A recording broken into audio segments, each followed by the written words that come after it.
It appears as though there is a great abundance of new information, at least in different forms, that we're going to be receiving from Gencon, or that we already have.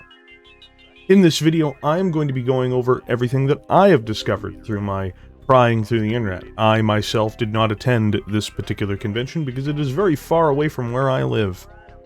So, with no further delay, let's kind of get into what we can kind of suss out in all this. The first thing we're going to be talking about is the Alpha Strike box set, which is now in the wild. This is a box set, they brought hundreds of them to Gen Con. They sold out of their Alpha Strike kits in under 3 hours. So that means even though this convention has been going on for days, Catalyst Game Labs sold out entirely of their Alpha Strike boxes in under 3 hours. We get a good glimpse as to what's inside. We've already kind of talked about the mechs in here before, so I'm going to talk about the other thing. I believe Wolfnet already did a complete breakdown of what is inside of these particular boxes, so just giving you a heads up there. But still, I'm going to talk about this for a moment. In this, you are going to get access to buildings for Alpha Strike, which are made of cardboard, it looks like. That is very cool. Obviously, you get the 12 BattleMechs, which are... Obviously, you get the 13 BattleMechs, which are 8 Inner BattleMechs and a star of 5 Clan BattleMechs. You're also going to get all of the appropriate cards you need for them, and dice, and a series of other accessories that are going to help you with your Alpha Strike experience.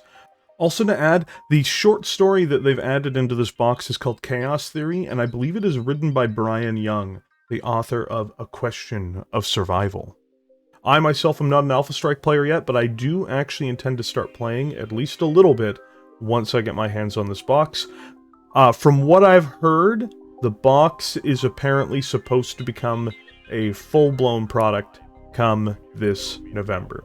So apparently, that's the date for it. That's the street date for it. The new beginner box, which has a Vindicator in it and some rules for just about everything as far as I understand, very similar to the current box, is expected to be out earlier, and we can probably expect to see that in September. Next up, we're going to be talking about the Destiny scale miniatures which they had on display, which includes another one that we haven't seen before. During KerenskyCon, we managed to see a Urban Mech, and we managed to see a Marauder. Well, now, of course, we can see the most recognizable clan mech, really, ever, which is the Timberwolf or the Mad Cat. I am extremely skeptical that these won't come out.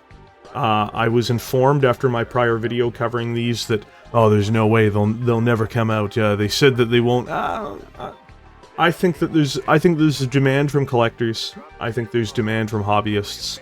I think there might even be demand from people who want to play at the Destiny scale. I don't expect that you will see every mech ever made at this scale. I think that they will just do some of the iconic ones, but we will see. I have not heard or verified anything that these will be a full product, to be very clear.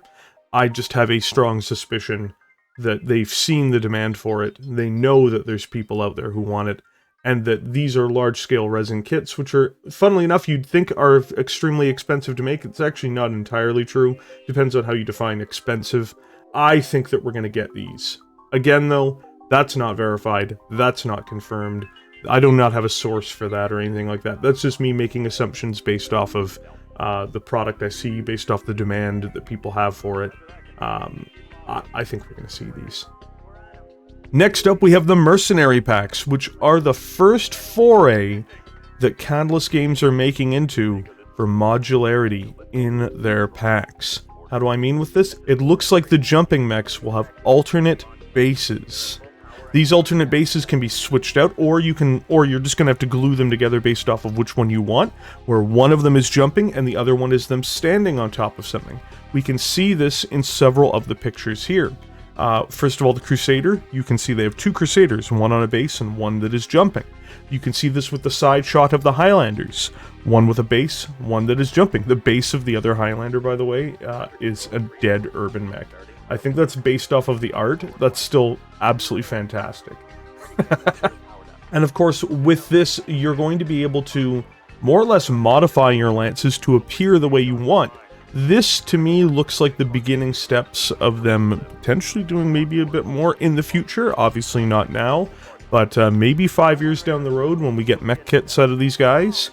You could actually see a degree of posability or maybe assembly on the other side for folks. Right now, I do, of course, love the fact that you can just pull a mech out of the box, strip the flashing off of it and paint it, and you don't really have to worry about it. But a lot of people do cut and repose their mechs, so maybe this is the beginning signs that Catalyst is realizing that for themselves, and they would like to provide a better product for the consumer in that sense. At the very least, the Mercenary packs are beginning to do that. Next up, we have, of course, the BattleMechs that people are beginning to see trickle out into the wild. We have already seen a bunch of these at KerenskyCon. This time we have way less 3D prints and more what appears to be plastic mold injection units. And I would say that's a great thing to see. However, we are actually getting to see some of these lances in terms of their assembly. So, for instance, the Inner Sphere Pursuit Lance has a Dervish, a Hermes 2, a Clint, a Cicada. That's what you're going to get in that 4-pack when it becomes part of the Kickstarter. So for those of you who don't know, all of the mech packs that you are now able to buy off of the shelf now were originally mech packs that were configured for the original Clan Invasion Kickstarter. And they decided what mechs go with which in each of those Kickstarters, and they would give them a name, like Heavy Battle Lance or anything like that. So this is just the configuration of what you're going to see. If you want to get a Dervish, if you want to get a Hermes 2, a Clint, a Cicada, this is going to be how they're presented. There are other packs that they showed off as well, in part or in full. I'm just showing off the ones that I know about. Next, we have the Inner Sphere Recon Lance, which is going to have a fire starter, a Chameleon, it looks like, which is very big for me. I love the Chameleon. A Javelin, and an Ost Scout. These guys here are, of course, going to be kind of a light lance. That's perfect. It's a great combination. The Chameleon's going to be probably the commander or the heavy. It's fast, it hits hard, it's a great medium mech, and it's able to keep up with the rest of the lance. So that's why I expect to see that. It's kind of designated as the commander almost. Same with the Dervish and the other lance. Finally, even though I didn't see the full lance for this, I don't know if they showed all of it, they call it the Inner Sphere Security Lance. And the Security Lance has the quad mech known as the Scorpion, and it has the Jaeger mech. I know that it has its fans, and, you know, I love the Jaeger mech, I do, but I also find it to be a meme machine because I think it's not very good. That is not to say I would never deploy a Jaeger mech. That is me saying that if I am deploying a Jaeger mech, it is because, you know, that's just what I have to do if I'm playing as House Davian, and it's just my burden to bear. You know, it's like, you know, it could be leading a medium lance, and you're just like, well, who's the commander? Who's in the Jaeger mech? It's like, that ain't the commander. That ain't the commander, it's the Clint over there. The Clint's the one in charge. Oh, why is the Clint in charge? It's more survivable. That commander wants to get home to see his kids. That is what we get to see there as well. There is other information that I, of course, did not glean from this that I'm sure has gotten out into the wild from people talking with developers and things like that. These are all just things I want to make sure that I'm able to talk about for the most part without speculating too much and kind of delivering to you guys everything that I know. There are pictures in this as well of other mechs that have not been given lances. We've already seen many of these mechs before, like the Phoenix Hawk 2C. I am just showing these off to show that they showed them in a bit of a better resolution picture and things like that with what was out there at Gencon. As a brief aside, I know many of you would have wanted me to talk more about the vehicles and things like that. I just did a vehicle actually last week talking about some of the vehicles that we are going to be seeing coming up in their vehicle packs. That was displayed by Shimmering Sword on his Patreon. So just giving you guys a heads up that I'm just not touching on it as much just because I've already covered it, and I will have a link to that video in the description of this particular video. So that is what we're talking about today. That is what you guys got to see. It's a relatively big news video today, so I didn't put the huge news thing on the front of it because it's not really anything that's Kickstarter level, but it is pretty big. And again, just as part of the closer here, I personally think that we're going to get those Destiny mechs. When? I don't know.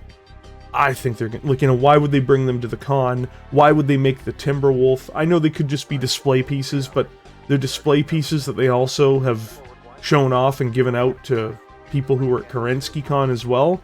That seems kind of weird to me. I don't know, like, I think that these things are going to be a product. What price range you'd be looking at, I have no idea. People will overinflate it because they're used to Forge World. Again, large-scale resin miniatures, especially these types of ones, these are not the highest detail miniatures. They're just inflated versions of the small ones.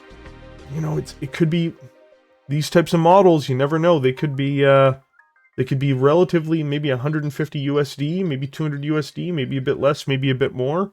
But you know, that's just me speculating. I'm just throwing things out at that point. Thank you for joining me here today. Last night, this channel hit 10,000 subscribers. Thank you so much, everybody. I really can't stress how thankful I am for everyone who's subscribed up, follows the channel for news, follows the channel for the mech review videos, follows the channel for the overall era and character and other videos that I do on this channel, and I try to get content out every day to you guys.